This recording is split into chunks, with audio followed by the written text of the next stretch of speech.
Evie was born and raised in a village family. Her mother worked on the farm her whole life, while her father worked as a driver. Since they were young, Evie and her sister Nina helped around the house, doing chores, cooking, and taking care of the animals. Their parents were busy earning a living, so the girls took care of them when they came home tired in the evening, setting the table and pouring tea. It was their daily routine. From a young age, Evie dreamed of becoming a teacher, influenced in part by her first teacher. Miss Terrence was a beautiful and intelligent young woman who had recently graduated from college. She spoke eloquently and calmly, knew the answers to all the questions, and motivated the class to excel in their studies. So, Evie was determined to become a teacher just as good and kind as her favourite teacher. The girl excelled in her studies and easily gained admission to pedagogical college after finishing school. Thus began her life in the city. Evie was assigned a room in the dormitory, which was a new experience for her. She had never been away from her parents and sister for longer than a couple of days, and suddenly she was on her own. At first it was scary and challenging, but Evie quickly adapted. She enjoyed her studies, made friends with classmates, and respected her teachers. It became increasingly clear to her that she had chosen the right path. Being a teacher was truly her calling. After graduating, Evie got her first job. She was hired at a prestigious language gymnasium. The salary they offered was beyond her wildest dreams. Evie immersed herself in her work. She enjoyed teaching, answering the students' numerous questions, preparing lesson notes, and participating in pedagogical councils. The young professional started receiving compliments from experienced colleagues, and that brought her joy. By that time, Evie's sister Nina had also moved to the city. Nina graduated from the College of Economics, found a job at a meat processing plant in the administrative department, and then got married to Phil, the son of the plant's director. Perhaps his parents were at first against the bride, a simple girl from the village, but after getting to know Nina better, they loved and accepted her. She was beautiful, hard-working, faithful, kind. The young couple lived in their own apartment, which had 3 spacious rooms and a huge balcony. Evie sincerely rejoiced in her sister's happiness. However, her own personal life was not going well. During her college years, Evie had several unsuccessful romances. All her suitors were all immature, self-centered, dependent, and weak. Evie knew she couldn't build a life with someone like that. The bitterness and disappointment from each breakup lingered for a long time.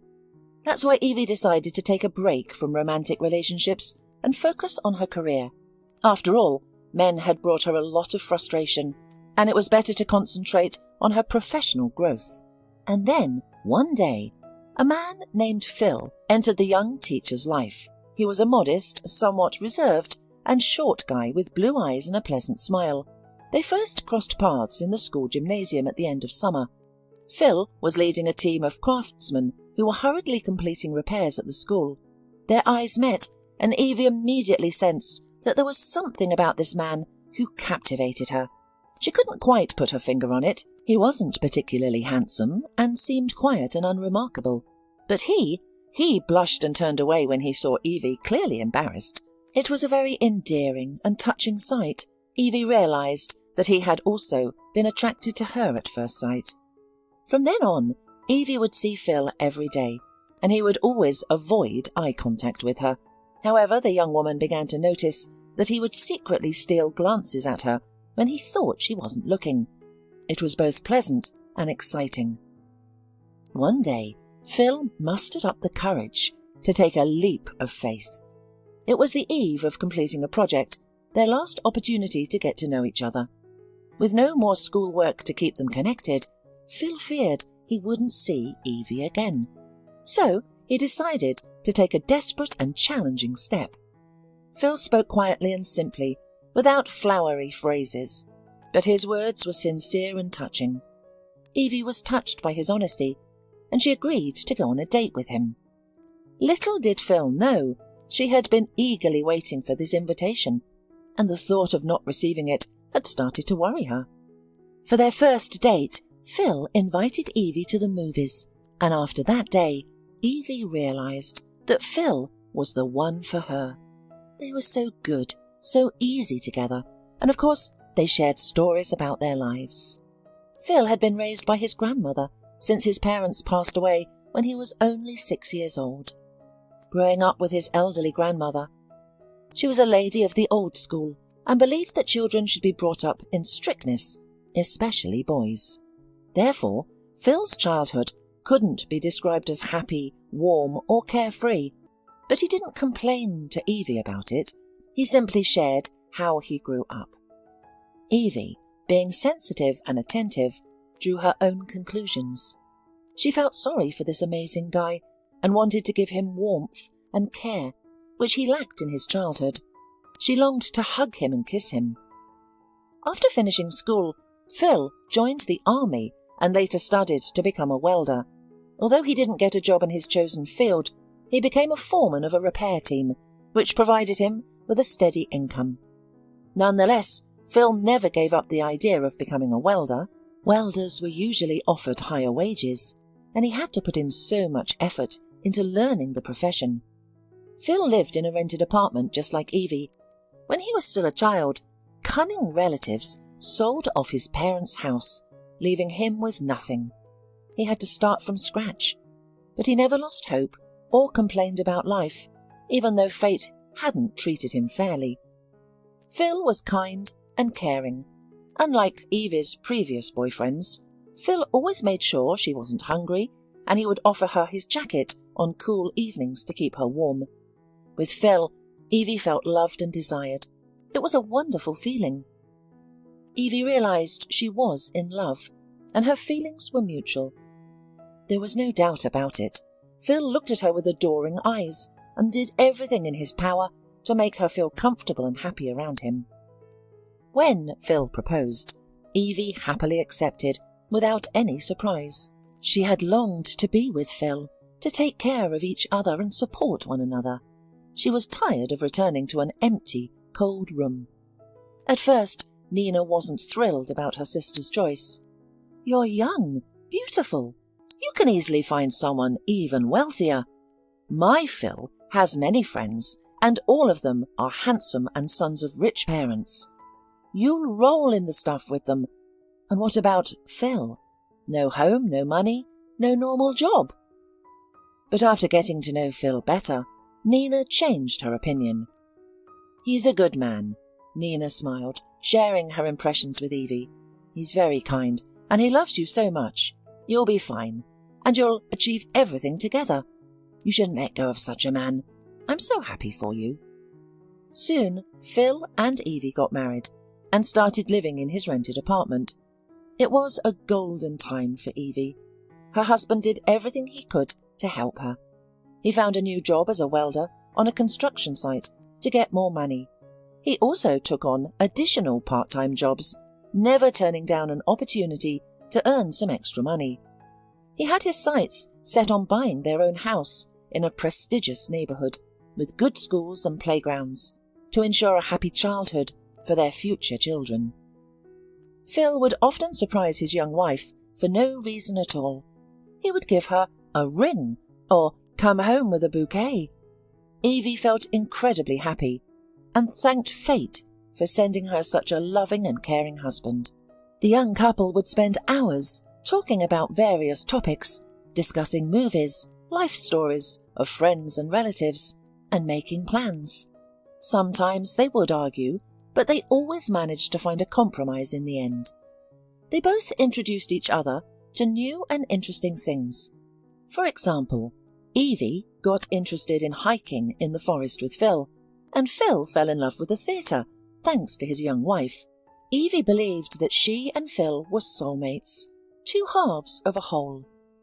Although the couple were not wealthy, they had enough to live comfortably. They didn't have luxury cars or annual trips to the sea, but they were content with what they had. And then Roger was born. The young couple rejoiced at his arrival. Phil, as a new father, was beaming with pride as he held his son for the first time. He proved to be a wonderful parent, attentive, sensitive and caring. After work, he would spend hours strolling around the neighbourhood with his baby to give Evie a break. But of course, mostly Evie would go for walks with Phil, enjoying their conversations about their plans for the future. They didn't have their own place yet, but their savings were slowly growing. They knew that they would be able to afford their own place soon. The young couple often dreamed about their son's future as well. They hoped he would grow up to be smart and kind. As parents, they were going to do their best to nurture their son's innate talents and support him through every challenge. But the couple's dreams were not destined to come true. A few years after the birth of their son, misfortunes started to fall on their small family, one after another. First came the financial crisis, which caused the couple's savings to depreciate. They had nothing left to buy their own apartment, even though the goal was so close. The couple had a difficult time coping with what had happened. They even cried, unable to hide their emotions. Phil couldn't hold back his tears, thinking that his wife didn't see. He had even picked out a house of his dream with 3 bedrooms, not far from a great school and a sports centre where Roger could go swimming. And then such a blow. But there was no time to dwell in despair for long. Hard times arrived. Evie's salary at school was reduced, and things were not going well at the construction site either. Phil's main source of income now came from private construction jobs. He would disappear all day long, working part-time to support his family. Time passed. Roger grew up, and it was time for him to start first grade. The family seemed to have adapted to the new conditions. Hopes for a better life started to emerge, with a happy future on the horizon. Unfortunately, the tragedy struck at the construction site. Phil worked unofficially. The construction site owners cut costs and didn't prioritise safety. Despite knowing the risks, Phil was always cautious and acted carefully. However, during the construction of a supermarket building, he tragically fell from the roof onto the concrete blocks below. Paramedics arrived and confirmed his death. Evie received the devastating news the next morning. Her world broke down. She didn't want to live, and she didn't understand why she had to get up in the morning if the closest and dearest person was gone. Evie realised that she would never meet anyone like Phil again. There simply weren't such people anymore, and she didn't need anyone else. She longed for his smile, his gaze, and the warmth of his presence. The inability to embrace her loved one was physically painful. Phil's belongings, clothes, books, glasses, surrounded her, but he would never come home again, never hug her or their son, or joke with them. How could she bear it? To numb the pain, Evie turned to alcohol. She knew it was a dead-end path, but at that moment she didn't care. She just wanted to escape the unbearable pain, even if only for a moment. It's unclear what would have happened to Evie if it hadn't been for Nina. She took Roger in for a while, seeing that Evie couldn't even take care of herself, let alone her child. Evie didn't care. Unfortunately, she was so immersed in her grief that she didn't even think about the feelings of her own child, although he was also in pain and scared. Surprisingly, it was Roger's illness that brought Evie back to life. He was hospitalised with pneumonia. Nina tearfully came to her sister to share the bad news. She blamed herself for not taking proper care of her nephew. He has a high fever and delirium. At first the doctor and I thought it was the stress because his father had died and his mother was in an incomprehensible state. But it became obvious that it was much more serious. He was in intensive care for 24 hours. He's better now, but the doctor says it's too soon to relax. And you are drinking here. Evie, it's time to get back to life. We can't bring Phil back, but we can lose the boy. This situation literally awakened Evie. She became more afraid of her son than she had ever been in her life.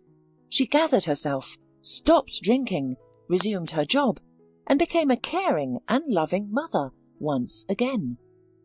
Every day, Evie visited her son in the hospital. Roger somehow grew up at once. Trouble had turned a 7-year-old boy into a little old man with sad eyes. He was remarkably thin, pale, and silent. Looking at her son, Evie realized how deeply he was traumatized. Her child needed a strong mother, while she had been consumed by her own grief, forgetting about the little boy who needed her support. Since then, Evie became an ideal mother, attentive, fully focused on her son, and caring. Due to the high cost of renting an apartment in the city, Evie couldn't afford to stay there. She decided to return to the village. Besides, her father passed away from a heart attack 2 years prior, and her elderly mother needed support and help with household chores, as she struggled to manage on her own. So moving back to the village was a practical choice for Evie. Roger started attending the village school, and Evie found a job as a teacher there. However, she soon had to consider changing jobs due to the significant difference in salaries between the village school and the city gymnasium. She couldn't sustain herself and her child on such wages, so Evie had to find a way to support them both. And then her neighbour suggested a suitable option. Her nephew had a shop in the central market in the city. He sold clothes, shoes and accessories, and he needed a salesman. So the man promised a good salary and offered a percentage of the proceeds. The schedule also satisfied Evie. It was hard, of course, to part with her dream job of teaching kids. This was Evie's true calling. But what can you do when times are hard? With deep regret, Evie left her school. She missed her students, colleagues, and school life for a long time. Her heart sank every time she saw children dressed in uniform on the street. But new realities awaited Evie. Demanding customers who didn't know what they wanted, rivals causing scandals, and financial responsibility. The road always took a lot of time and effort. On her workdays, Evie had to wake up before dawn and walk almost 2 kilometers to the nearest bus stop that would take her to the city. Only the salary brought joy. Now Evie could buy her son beautiful clothes and toys, and they even flew to the seaside resort every summer. Evie's mother helped to look after Roger. She was already elderly, of course, but she had enough time and energy for her grandson. Evie often visited Nina, who didn't work and took care of the house and her daughter. She could afford it, as her husband earned enough to provide for the family. Nina often pitied her sister. That's how your fate turned out. You work like a horse, spinning as hard as you can. I even feel embarrassed that I'm a housewife. And you? Everyone has their own destiny, Evie sighed. I'm not complaining about mine. Roger and I have everything, so why whine in vain? Evie was genuinely happy about the way Nina's life had turned out. She adored both her sister and her niece Molly, Nina's daughter, and the four of them often went out together. It was Nina who advised Evie to save up some money and invest it in shares of a large IT company. Phil says it's the right thing to do. We ourselves have a lot of money invested in these shares. My husband is sure that everything will turn out great in the end. And Phil is smart. He knows. Evie listened to her sister and, without telling anyone, bought several shares. The capital grew, but very slowly. It was impossible to get rich with such interest, as it seemed at the beginning. But Evie decided to keep the dividends in the deposit. She didn't tell her son or her mother about the shares. It is unlikely that they would approve and say that it is all a waste of money. Let the relatives live in peace. So Evie had her own little secret. Now she was saving money, sometimes buying shares and saving for a happy future for her son. Roger grew up as a smart and athletic guy. Unlike his modest and quiet father, Roger was the life of the party. He always had many friends and companions. The guy went out a lot, laughed and socialized. He was a very cheerful and carefree person. Evie, looking at her son, rejoiced. What a man he had become, confident, brave and smart. He was precisely the kind of son she and Phil had pictured when they walked around the neighborhood with a stroller. Roger dreamed of becoming a lawyer, but he couldn't get into law school and had to go to the army. Returning, he decided to try his luck in the city. His mother supported her son's decision and even helped financially and rented Roger an apartment. Go and do it. Just be careful and know what you're getting into. And remember, you can always come back home, here, to this house. Thank you, Mum, Roger smiled. But I'm not going back. I'm going to make my way in the city. There are so many opportunities and prospects there. Something will work out. Good luck, Sonny. God bless you, smiled Evie. It was scary to let her son go, but what else could she do? The boy had grown up, and it was time for him to start his own life. Finally, Roger enrolled in a law school, as he often wished, and also got a part-time job at the plant. He studied, worked, and started paying the rent by himself. He often visited the village to see his mother and grandmother, and he always brought gifts and shared funny stories. Evie's mother had completely given up. She hardly ever left the house, and sometimes didn't even recognize her own daughters. One day, she had a heart attack, and Evie called an ambulance. Her mother was taken to the hospital, but she never came back. What do you want? It's an age, the doctor sighed tiredly. No one is eternal. After the funeral, then Nina told Evie to take their parents' house for herself. I don't need half of the inheritance, you know. And you've been taking care of Mum for the last few years, and it's hard work, so it's fair that you get the house. Evie didn't object. She really needed her own corner as old age approached. She was sometimes surprised at how quickly her life flew by. It seemed that just yesterday she and Phil had a baby, plans and hopes, and now Roger was an adult, independent man. Phil was not alive, and she herself was already almost an elderly woman. What's ahead? Only retirement and a quiet, peaceful existence in a country house. The only hope was Roger. He would get married, have children, then all would come to visit her. Then there would be joy in life again. Although Nina tried to convince Evie that now was the perfect time to live for herself. You're still young and beautiful. Roger has grown up. Now you can treat yourself. Your salary is good, and you even have savings. Let's go to Italy or Greece. You've never been abroad. Let's take a vacation. Greece, Italy. Evie smiled in response. I have a grown-up son who will soon get married. He will need help with the wedding and the apartment. That's what I'm saving up for. I can't rest now. Exactly. Your son is a healthy grown-up man. He'll manage on his own, and you need to think about yourself sometimes. But Evie didn't agree with her sister. It's easy for Nina to talk, having such a husband. Their Molly was born with a silver spoon in her mouth, and was well provided for the nearest 100 years. True, her niece was a good girl. Despite her wealthy parents, she grew up wise, modest and sensible. She was also independent, like Roger, and she had been working from an early age. Meanwhile, when Evie argued with her sister that Roger would need her support in the foreseeable future, she was totally right. Soon after this conversation, Roger came to his mother's house for the weekend, appearing mysterious and not his usual self.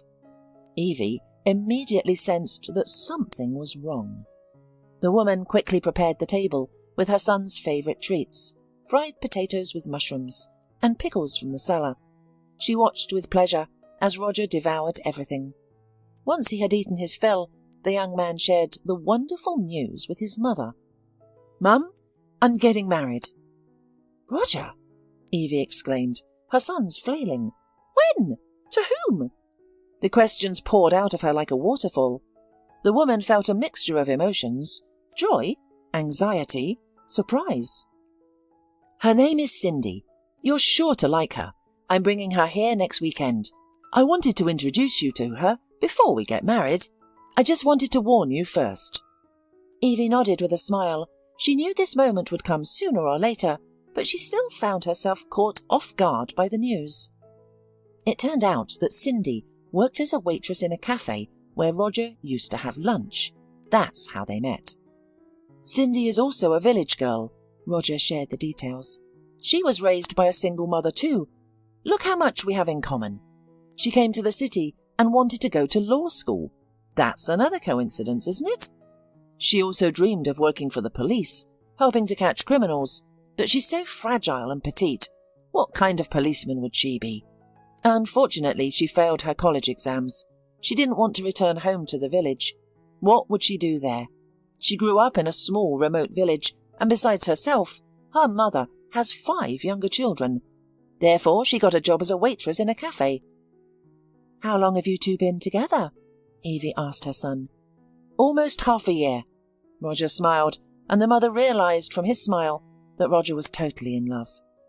"Mum, she's wonderful. She takes care of me, cleans the house and cooks. We've been living together for 4 months in my rented apartment. I proposed to her the other day." Evie sighed. "I'm happy for you, son, but there are many things necessary to prepare for the wedding.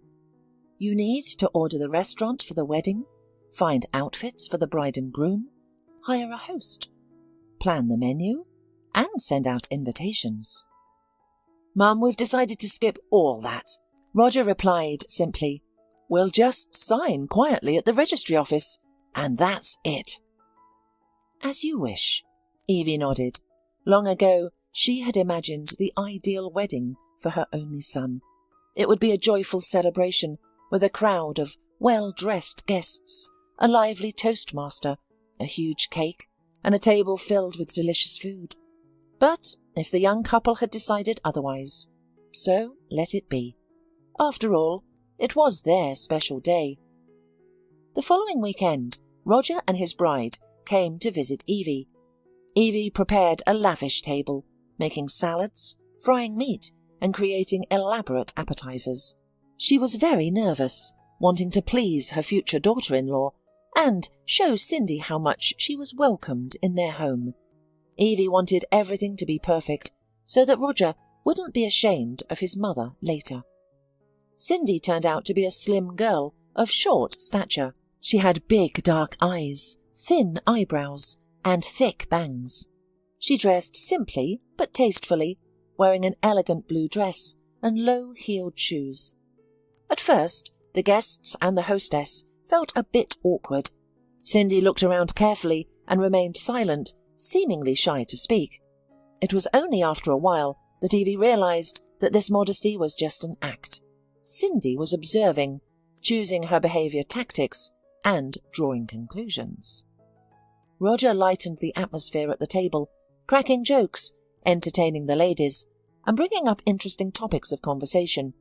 He was always lively, energetic and sociable. Meanwhile, Cindy charmed Evie with her modesty and the way she looked at her fiancé. There was tenderness and love in her eyes. The feeling was mutual, as Roger responded to Cindy in the same way, holding her hand occasionally. Love and harmony prevailed between the young couple, and Evie was looking at them with joy in her heart. Soon Roger and Cindy got married. Evie suggested that the young couple celebrate in a cafe. Maybe not a full-fledged wedding, but they could still celebrate with their friends, right? She even set aside money for it, because Evie had savings. Over the years of her work, she managed to put aside a certain amount of money, plus the shares bought on her sister's advice gave dividends and increased in price. Initially, Evie wanted to buy an apartment in the city, but then she realised that she lived quite comfortably in the village. It was peaceful, quiet, and surrounded by familiar and friendly people. She enjoyed the atmosphere of her village. Near retirement, the woman realised that she did not want to move anywhere. But she could. She had enough money for a small apartment. Only her sister Nina knew about these savings. Evie didn't flaunt her wealth, not even telling her son. She wanted Roger to grow up independent, to try to earn money for his own housing and achieve something in life. If he faced difficulties, she would always be there to help him financially. But until then, she wanted him to pave his own way. The money was held in a bank account, some of which Evie had invested in stocks a few years ago, based on her sister's husband's advice. These funds were now generating a good income. For her son's wedding, Evie withdrew an amount from the account that she estimated would be enough for a luxurious holiday. She wanted to give a gift to the young couple. When her son visited next, she handed Roger a puffy envelope. He exclaimed, looking inside. "What a surprise! Where did you get it?" "I saved up," smiled Evie. "Use it to have a celebration. Buy nice rings, dress and suit. Go to a restaurant with friends. Treat yourselves. Have fun." "Thank you," Roger smiled. "But maybe we should save the money for an apartment." "Why? Both of you already earn enough for rent, and a wedding only happens once in a lifetime. Well, ideally, of course." "I'm having problems with work," Roger admitted. "They pay me not much, and the job is unstable. I'm worried I might get sick, and Cindy, she doesn't earn much either. She's a waitress, not making millions." "Yes, my little son has grown up. He has his own adult problems now," the woman thought to herself. Financial concerns are natural, especially when thinking about supporting a family. I feel sorry for him, of course, but everyone goes through tough times. But she replied aloud, "Don't worry, son. When you finish your studies, you'll find a better job. You're a good boy, smart and handsome. You'll be educated too. Any company would be lucky to have someone like you." "They won't take me," Roger sighed even heavier. "I was expelled." "What?" Evie gasped in shock. "Why?" "For truancy," Roger said quietly. Evie almost cried. She had imagined her son as a successful, competent, and highly paid lawyer. This news came as a shock. "That's it," Roger said with irritation, looking at his mother. "I had to work a lot and missed classes. The accumulated absences caught up with me. I thought I could handle it, but I couldn't, so they expelled me." "It's not a big deal." Evie composed herself. She needed to support Roger now. "You'll bounce back. You'll learn. You're not the first or the last." "I don't want to finish my studies," Roger burst out. "I'm a grown man sitting in classes. It's ridiculous. I should be earning money instead of wasting time." Evie didn't argue with her son. He was not in the right state of mind. He would change his mind later. Education was necessary for a young man, as it formed the foundation for building a career. She would definitely convey this to him, but now she needed to support and reassure him. "Well, if you don't want a wedding, do whatever you want with this gift of mine." Evie nodded at Roger. "Thank you, Mum." Roger smiled gratefully and happily. "We could really use the money right now." "I'm glad to help. You're all grown up and practical. Others would happily spend the money on the wedding, but you're thinking about the future." "I have to," Roger sighed. After her son left, Evie was left at home with a heavy heart. She was now worried about Roger. He hadn't finished his studies, didn't have a stable job, and no housing. And now he was going to get married as well. If they had children, Roger would have to work unskilled labour from morning until night to support the family. This wasn't the future Evie had dreamed of for her only child. "He's a grown man, he'll figure it out," Nina reassured her sister over the phone in the evening. "Why are you worrying? You did everything that was required of you. Now it's up to him." "Maybe I should have given them money for an apartment." Evie suggested to Nina. It would make things easier for the young couple. At least they wouldn't have to pay rent. Let them pay, Nina objected. Don't you dare mention that money now. They'll sit on your necks and hang down their legs. Without counting on your money, they'll try to climb up, and maybe they'll succeed. You can always get them an apartment. It's not time yet. You're right, Nina. You're absolutely right. Of course, grinned Evie's sister. And you, stop being upset. Come to visit us tomorrow. We'll go out together. And again, Nina, you're right, smiled Evie, thinking that what a blessing to have such a nice sister who will always support and cheer her up. After a while, Roger and Cindy got married. The ceremony took place at the registry office, and it was modest and quiet. There was only Evie, Nina and Molly, and 2 of Cindy's girlfriends at the ceremony. Then the guests made a few toasts to the newlyweds at the nearby cafe, and after giving them gifts, went home. Cindy had to start her shift. Roger also needs to go to his job. What a wedding, disappointedly sighed Evie.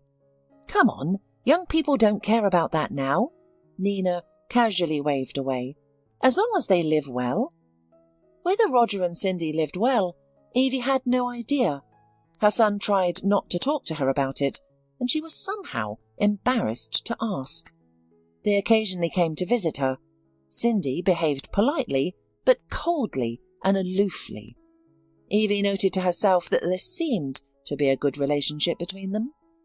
Roger's work was not going well. He changed jobs and employers, searching for a decent income, but nothing worked out. Roger didn't want to think about returning to law school.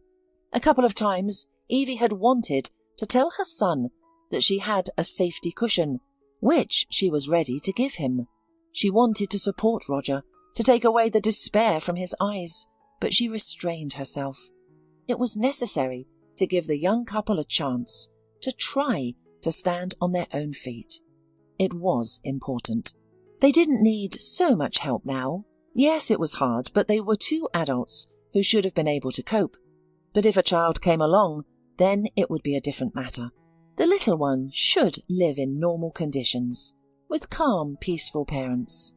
Several years passed, and the situation in her son's family did not change. Roger was still searching for a job. He went from being a cheerful joker to a frowning man. Evie thought it was because of money problems until one day she accidentally overheard a conversation between her son and Cindy. They still came to visit her, although it was happening less and less often. Evie went into the kitchen to take out the baked goose with apples from her oven, and when she returned with a tray in her hands, she managed to witness an ugly scene. "You're nothing but a loser." Cindy looked at Roger with dislike. "You can't do anything. Claudia married Glenn. He gave her a new iPhone for her birthday, and they're going on vacation to the Emirates soon. And you can't even find money for a spa for the woman you love. But to hell, spa. We're about to get evicted from our apartment for non-payment." Roger silently lowered his head. There was nothing to say. Probably, at that moment, the young man really felt like he was worth nothing. Evie's heart ached with pity for her son. It's obvious that Cindy obviously humiliates him like this. If she couldn't hold back, even in my house. And Roger hung his head too habitually. He did not even try to defend himself. Yeah, Cindy is a real piece of work. She pretended to be modest at first, but she isn't modest at all. Evie struggled to compose herself. She couldn't show her true feelings about the situation. It was necessary to pretend that she hadn't seen or heard anything. Interfering would only make things worse. Cindy would have the opportunity to call Roger a mama's boy, and of course she would blame her mother-in-law. No, let them sort it out on their own. They were adults.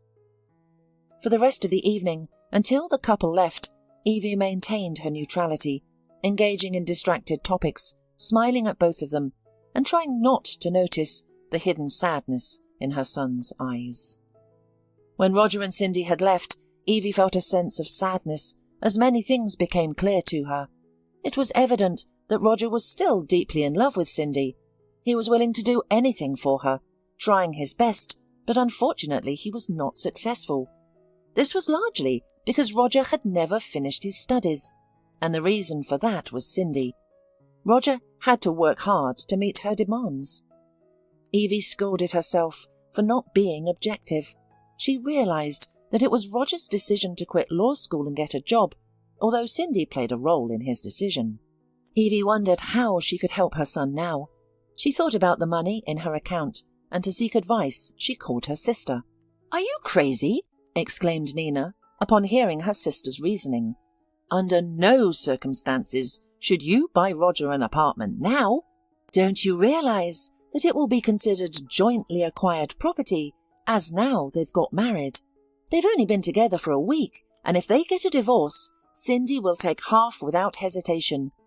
I understand if they had children, at least the grandchildren would benefit, but this way, who knows who will end up with it? You've worked hard, but not for that bimbo." "It's difficult to be the mother of a grown-up son," Evie sighed, realising that her sister was right once again. "So many things to consider, and I can't keep it all straight in my head." A few more years passed, and Evie saw that her son was unhappily married. He was still struggling to find a stable income. He had tried various jobs and even attempted to start his own business, but nothing seemed to work out in the long run. Finally, Roger gave up, tired of the hard work and constant disappointments. One day, he suddenly came to his mother, unexpected. "We can't afford to live in the city," he sighed. "It's too expensive for us. We'll live with you for a while if you don't mind." "No," Evie shook her head in surprise. "That's good," Roger nodded. "In that case, we'll come next week." Evie was at a loss after her son's departure. Were they really going to live in the village? What kind of strange decision was this?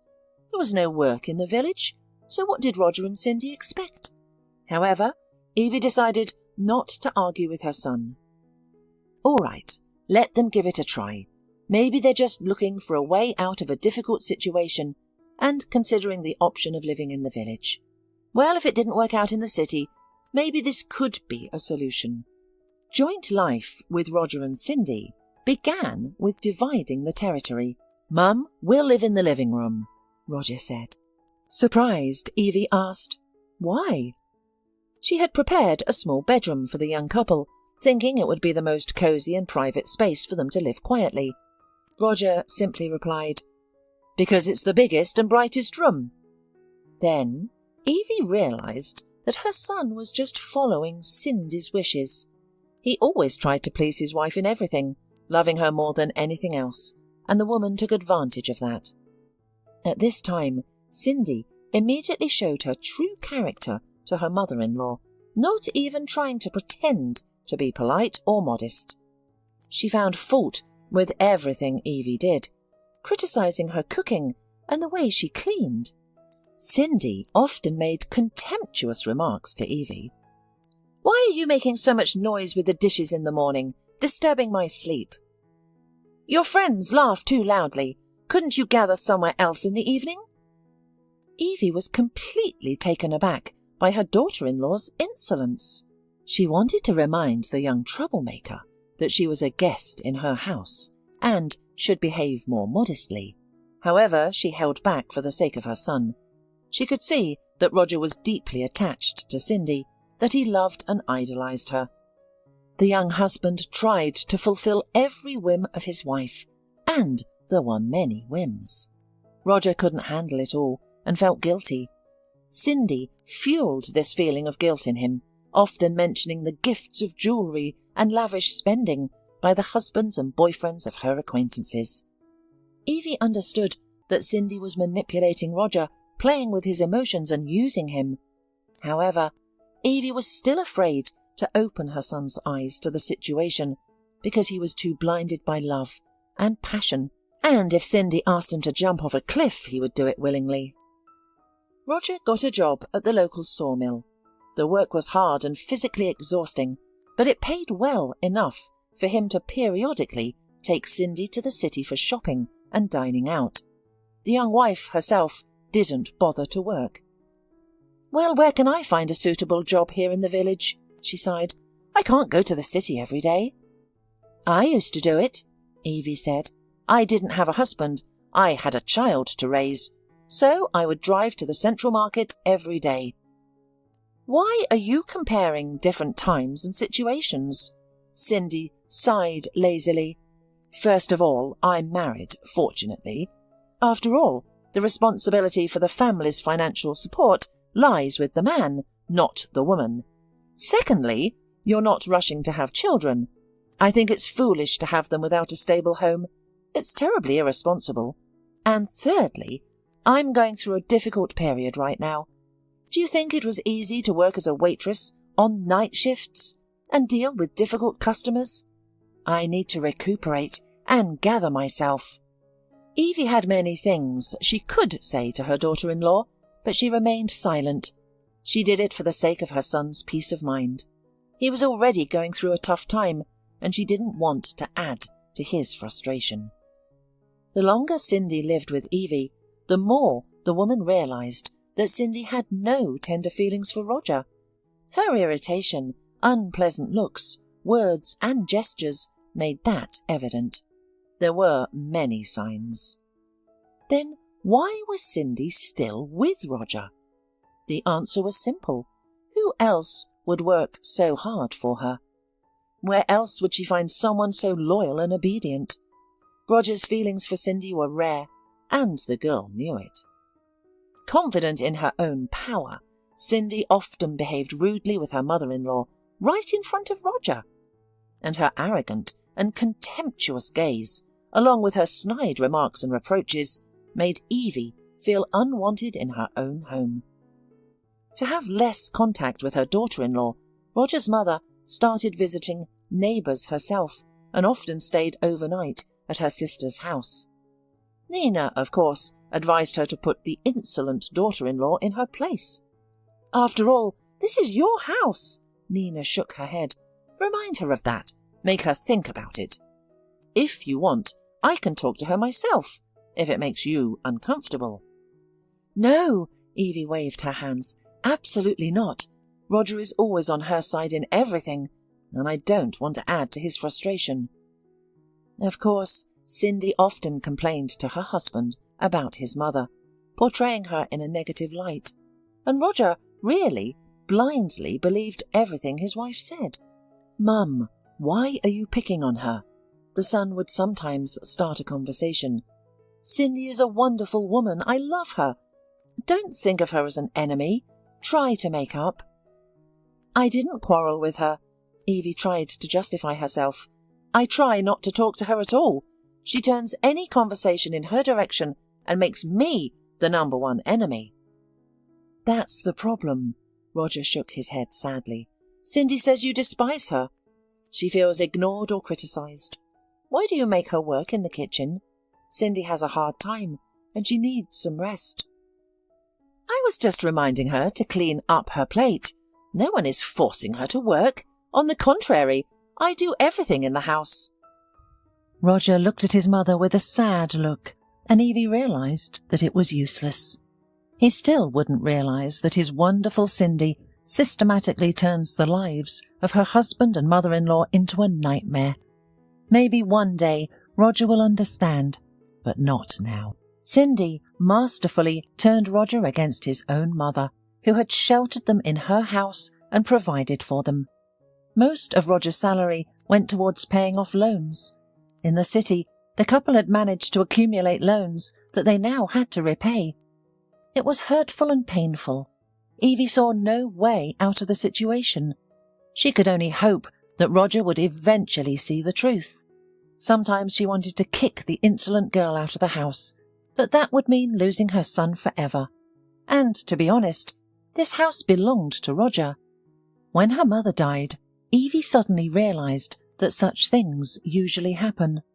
Yes, her mother was sick and needed help, but there were no signs of her leaving so soon. Evie thought about it a lot. After all, she might one day leave just as suddenly. And what about Roger? What if other claimants to his house show up, unexpected heirs? Inheritance issues? Relations with relatives? Anything is possible. To protect Roger, Evie, who was the sole owner of the house at the time, wrote a deed of gift to her son. After that, her mind was at ease. Now the house officially belonged to Roger, and he knew it. Although at the time, Roger never thought he would need the inheritance. He dreamed of settling in the city, buying a good apartment, maybe even a country house. Who knew it would turn out this way? Evie decided to be patient. If it weren't for Nina and her sensible advice, Evie would have long ago spent all her savings on an apartment in the city for the young couple. But her sister was right. Now the woman understood it more than ever. Cindy didn't love Roger. It was obvious she was using him. If Roger were to buy an apartment, which would be considered jointly acquired property, the young wife would immediately demand a divorce and legally take half of the housing with her into her new life. And that would be a lot of money. Evie hoped that Roger wouldn't be blinded by this strange love forever. Someday he would see the truth, and when that happens, he would need money for his new life. Seeing that her sister was having a hard time, Nina suggested that they go on vacation together. And why not? She persuaded Evie over the phone. We'll be sunbathing, swimming in the sea, going on excursions. It will be great. In the end, Evie gave in.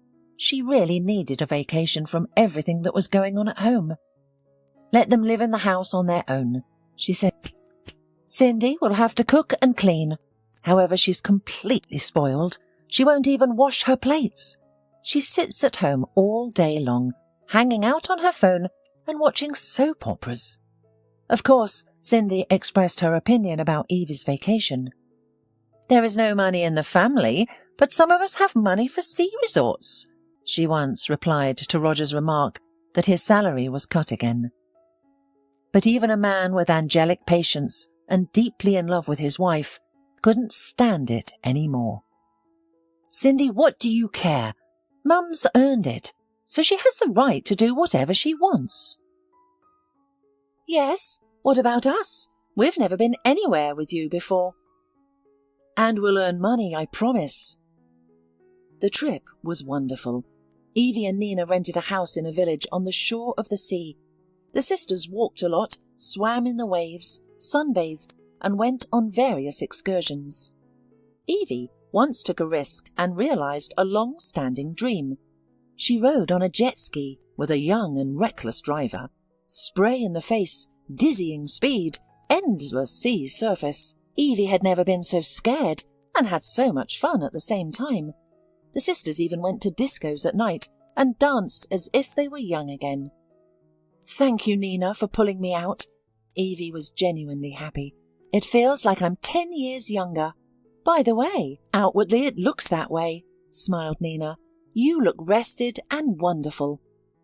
And so it was. For the first time in many years, Evie liked herself in the mirror. She was tanned and refreshed. The main thing was that there was a shine in her eyes and life and energy in her face. Evie felt that all the problems were left behind. The capricious, demanding daughter-in-law, the unsettled life of her son, and the endless squabbles in the kitchen. There was a powerful reset. The woman felt strong, beautiful and energetic. The world seemed bright and welcoming. Only good things were on her mind. One day the sisters were late at the beach, admiring the unusually large stars and the bright yellow moon, which left a clear path on the sea surface. It's so beautiful, Evie said. That's right, agreed Nina. It's a pity we have to go back tomorrow. I can't believe it. I like it here so much. Another life, another world. And at home. Send them to rent their own place. Nina couldn't take it any more. They're sitting on your neck, and this little brat is making a fool of yourself. Probably I should come to you and put things in order. Don't, Evie protested. It'll make things worse. It can't get any worse, grumbled Nina. Good evening, fair ladies. A low, pleasant voice sounded from somewhere behind them. Both women shuddered with surprise and turned around at once. In front of them stood a man, slender, with elegant grey hair on his temples. He smiled charmingly and very friendly. He was wearing jeans rolled up to his knees and a loose black t-shirt. Despite this, the stranger looked quite stylish and attractive. "Good evening to you too," Nina replied for both of them. "Lovely evening, isn't it?" asked the man, coming closer. Evie couldn't take her eyes off his smile, which made the stranger's face seem to glow. The man introduced himself as Geoffrey and said that he had just arrived here today and had checked into a room on the second floor of the cafe. The sisters were having dinner there today in this place, drinking wine, eating kebabs and enjoying live music. Geoffrey immediately noticed the two beautiful single ladies at the table and followed them to the shore. "I apologise if I startled you, and don't think I'm a frivolous adventurer. It's just that you both have such kind smiles. And I'd like to find some friends, because I had come here all by myself." "That's a bit of a problem," Nina shrugged guiltily. "We're leaving tomorrow. There's a flight at lunchtime." "That's too bad." Geoffrey's smile momentarily faded. Evie also felt sorry that they wouldn't have the opportunity to get to know the man better. Spending their vacation together as a trio would have been more fun and interesting. There was something special about Geoffrey, something that drew Evie to him. It was strange for her to feel this way. Had she ever felt like this in the last 30 years? "Well, since that's the case, we only have one evening left." Geoffrey smiled again. "So, let's spend it cheerfully, so that we'll have something to remember later. I come here often. I'll show you some great places. You'll be thrilled. Are you with me?" Evie was ready to agree immediately, but Nina, unlike her sister, remained cautious and didn't let herself get carried away by the charming stranger. "We're seeing you for the first time," she smiled sheepishly. "I don't mean to offend you, but—" "That's right," Geoffrey slapped himself on the back. "Of course, there are all sorts of crazy people and criminals out there now. I understand your concerns. Let's just walk along the embankment. There will be many people there." "We can do that," Nina cheered up. Evie realised that her sister was relieved that Geoffrey wasn't offended. It was a wonderful walk. The sisters and their new acquaintance talked and laughed incessantly. They learned that Geoffrey lived in the capital and owned a couple of stores there. Geoffrey also shared details about his personal life, openly and without reservation. Geoffrey had become widowed when his daughter was only 9 years old. He never remarried because his daughter didn't want a stepmother in their home. For Geoffrey, his daughter's wishes were law. "In that respect, you and Evie are alike," Nina remarked. "She also lives solely for her son, tolerating much for his sake." "Is that so?" Geoffrey looked at Evie with interest. Meeting his gaze, Evie felt a surge of emotions, reminiscent of her youth. She even felt a warm flush. "Well, that was in vain," Geoffrey continued. "Years later, I realised that it wasn't the right approach. My daughter grew up somewhat spoiled, but she's doing well now.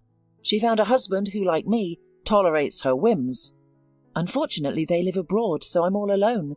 I have work, I have friends, but still, after my daughter's departure, the house and my soul feel empty." The trio continued to enjoy themselves until the morning, feeling as if they had travelled back in time to their youth. Geoffrey showed genuine sympathy towards Evie, trying to please her. Occasionally, as if by chance, he would hold her hand, and Evie wished that moment could last forever. As the sun began to rise, the sisters returned to their cottage. "I don't want to part with you," Geoffrey confessed, looking directly at Evie. "Then you should exchange phone numbers," Nina suddenly suggested. "We had such a good time. Maybe we can come back next year. We should stay in touch so we can plan a vacation together. It would be a lot of fun." "That's a great idea," Geoffrey agreed. "Dictate your number, Evie." Evie complied with Geoffrey's request, smiling. There was so much warmth and tenderness emanating from him that Evie wished she could disappear into that feeling completely. It was a pity they had met so late. Geoffrey quickly dialed Evie's number from his cell phone. "That's it," he smiled. Now we've exchanged phone numbers, and we won't get lost." "Great," nodded Evie. She knew perfectly well that this phone exchange meant nothing. The fairy tale that had almost begun would never really begin. Because tomorrow, no, today, she and Nina would fly home. There would be the cramped village house again, the disgruntled daughter-in-law, the weak-willed son. The problems didn't go away while she was away. As for Geoffrey, today he went out with them. Today he'll find someone else. A man like he is not for her. Too handsome, too successful, too good. And of course she was too old for such things. It's sad, of course, but it's the truth of life. "Ah, how he was looking at you," smiled Nina when they were left alone. "Oh, come on." Evie waved it off with a smile. She knew she would think of Geoffrey often now. His soft voice, his delightful manners, his beautiful eyes. And let that man forget about her the very next day. It didn't matter. Geoffrey. He played a huge role in her life, though he didn't even realise it. Evie didn't get home until the evening. Before the flight, she and Nina managed to take a nap for a couple of hours, but Evie still felt tired and broken. Sleepless night, flight, acclimatization. The windows in the house were wide open. From inside came the steady hum of the television. The evening news was on.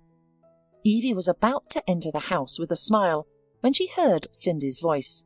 She was obviously in the kitchen. "How?" "Very simple. She was teaching someone, obviously Roger. She will appear soon enough. We'll send her to Mrs. Rupp for milk, and while she's walking, we'll put her things outside the door. It's a piece of cake. We've agreed 100 times. What are you worried about?" "Isn't that a bit harsh?" Roger asked in an uncertain voice. "She's my mother. It's her house." "Not hers. Yours," Cindy argued. "You showed me the deed of gift, and if that's the case, why should I put up with her here? She's been harassing me non-stop. Roger, honey, I told you many times, she wants to quarrel with us. You know, I can't live with your mother anymore, so it's either me or her." All right, Roger mumbled, conciliating. "As agreed, so will we act. You just watch out. Don't give any slack. We do everything right. We are standing up for personal boundaries." Evie stood under the window, neither alive nor dead. The meaning of the overheard conversation slowly came to her. She was going to be kicked out of the house, and Roger agreed to it. She couldn't expect such a betrayal. Evie took a few deep breaths to pull herself together, put on a cheerful look, and entered. "Oh, hello," said Cindy, smiling lusciously. "And we were expecting you a little later." "A cab took me home quickly.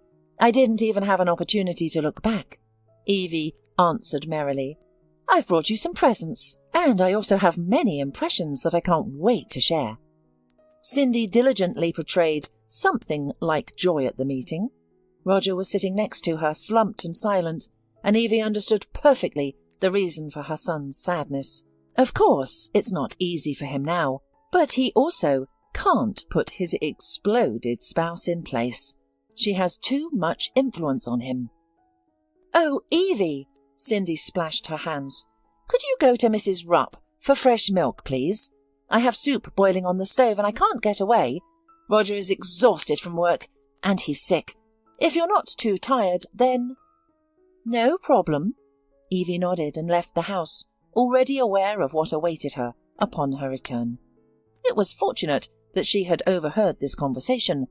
At least she would have time to prepare for a serious talk with her son and his wife. Evie spotted her suitcases on the porch from a distance.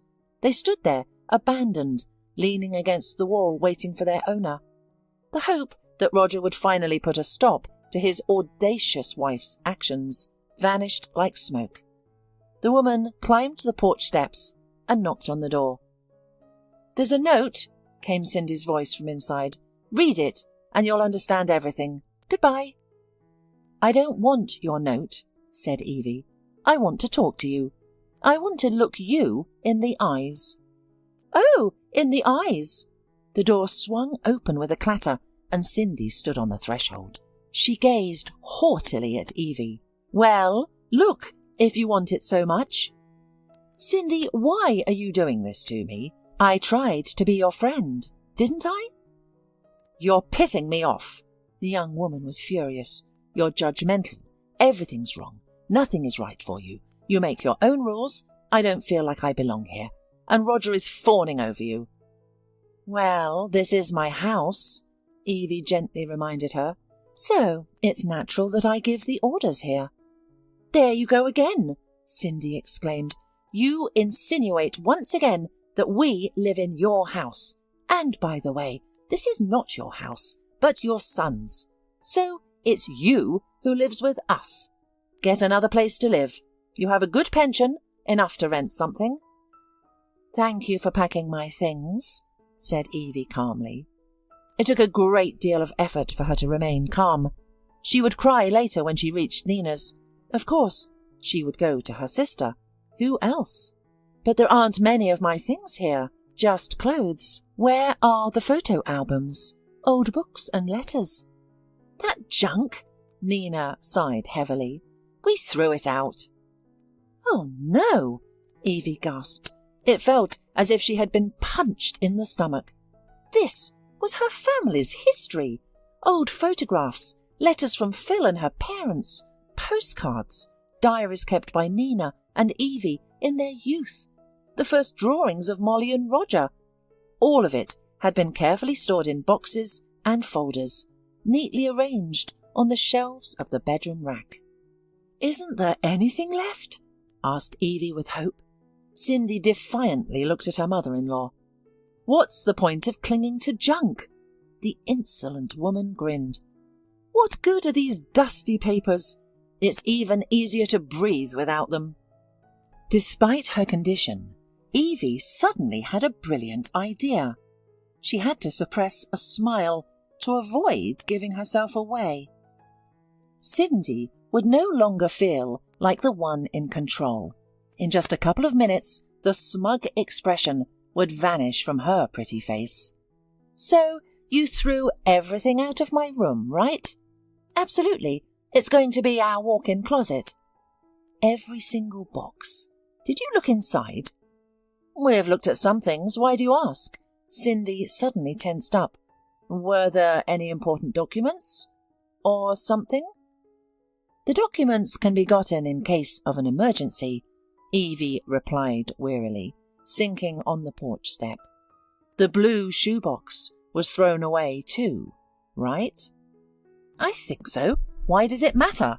"Because," Evie looked up at Cindy, "the fact, my dear, is that my savings were in the blue box. The money I had set aside to buy an apartment for Roger." Her words had an incredible effect. Cindy was stunned, turned pale, opened and closed her mouth a few times, trying to say something. Then she powerlessly sank on the step next to Evie. "Why didn't you warn me?" she whispered. Evie was satisfied with the effect of the phrase. She didn't keep any money in a blue shoebox. It was safely lying in her account, slowly growing. But Cindy needed to be taught a lesson for all the bad things she had done to Evie and Roger. "How could I have known you would throw my things out of the house? I couldn't even imagine such a thing." The woman stubbornly played the role of a confused and bewildered old lady. Cindy shook her head as if she had just woken up from a dream, her eyes filled with eagerness for action. "Now you're going to tell me everything in detail. What did this box look like? What shade of blue was it? Was it big or small?" Questions were pouring out of Roger's wife, as if from a never-ending source. Evie answered, trying not to get confused in her testimony. The situation began to amuse her. Roger had stayed at home the entire time, not even sticking his nose out on the porch. He was probably ashamed of the fact that he went along with his wife and drove his mother out of the house. But he couldn't oppose his wife. He loved her too much, and Cindy took advantage of that. After answering all of Cindy's questions, Evie wandered to the bus stop. "Come on, stay," the daughter-in-law muttered. Now she needed her mother-in-law now to help her in the search. The young woman was determined to find that box, even if it meant searching in a landfill or at the end of the world. And Evie could help her. She knew what a receptacle for a large sum of money looked like. "Why should I?" Evie was a little surprised. "What do you mean, why? We have to look for the box of money together. Don't you care about the fate of your savings?" "That's where you're wrong," Evie smiled. "I don't care what happens to this money. I was going to give it to you anyway. If you find it, take it." Evie was walking along her familiar street and felt that Cindy was watching her. Yes, her daughter-in-law had experienced a real shock, thinking that she had thrown away such a large sum of money with her own hands. Now she would dig her nose into the ground to bring this wealth back home. Before going to the bus stop, Evie went to see Brooke, with whom she had a good relationship. She needed someone in the village who could keep an eye on Cindy and inform her about what was going on. And Brooke was the most suitable person for the role of informant. At first, Brooke was indignant and shocked.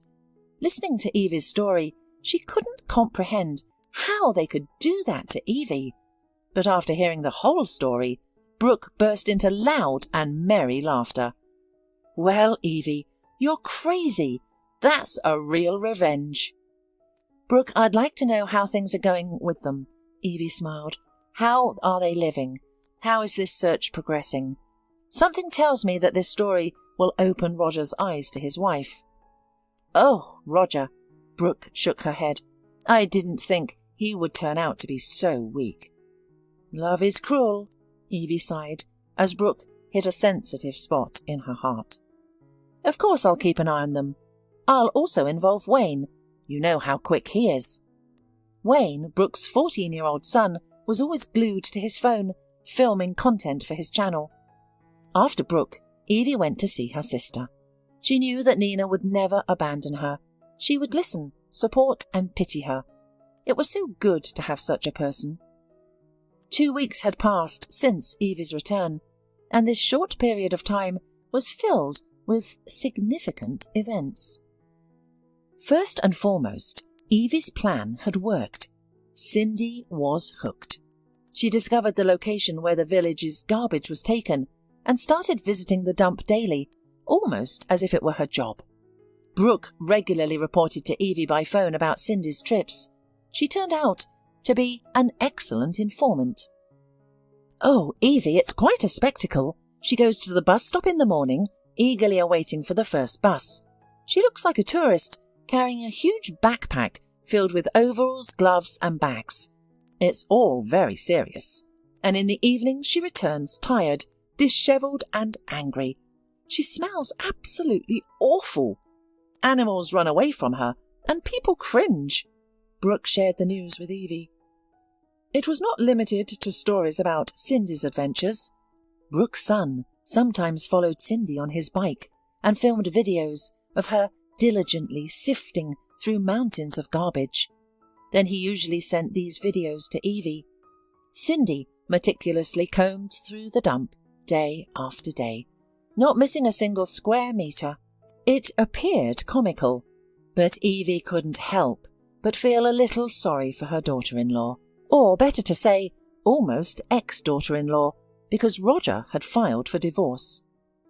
Evie first learned from neighbours that Roger had left home. Then her son called her, apologising and expressing remorse, but also informing her of the divorce with Cindy. He couldn't continue living with her due to her obsession, rudeness and greed. "We're getting a divorce, Mum. I can't go on with her. She must be crazy. Let her stay at the house for now. I gave her a week because she has nowhere else to go. Cindy still keeps hoping to find money. It's become an obsession for her. She blames me while she's ruining herself. It's unbearable."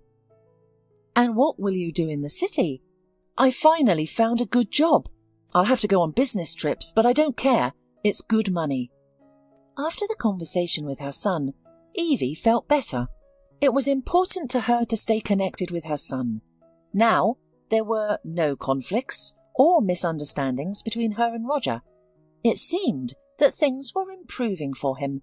He found a job, and he was getting away from Cindy, who had openly taken advantage of him. Maybe he would soon meet a good woman and find happiness in his personal life. After all, he still had time. Evie hoped that the relationship with Cindy would serve as a valuable lesson for Roger, and he wouldn't fall into such a trap again. The most pleasant thing in Evie's life happened a week after she arrived at her sister's house. She received a call from Geoffrey. He confessed that he couldn't forget their meeting and had been constantly thinking about Evie, dreaming of seeing her again. It was incredible. Evie had never imagined that such a man would truly fall in love with her, but it seemed that he had. Geoffrey frequently called and wrote to her. They communicated extensively, and gradually they became close. Yes, it was a long-distance connection, but Evie felt that both of them needed this communication. So, when Geoffrey expressed his desire to come to Evie, she offered to fly to him herself. There was nothing to keep her here. Evie had the money for the trip, the very money she had saved for an apartment for her son. But now she was sure that Roger should earn his own living, and she had not long to live, and she decided to cherish every moment of it. Of course, she had come to understand this in her retirement, but it's never too late to realize it. In general, Evie was embarking on a long journey. She went shopping with Nina, bought beautiful things, and felt genuinely happy. However, before leaving, there was one final task that Evie needed to complete. An unpleasant yet necessary conversation with Cindy. It was enough for her to be the queen of the garbage dump. Let her start a new life too.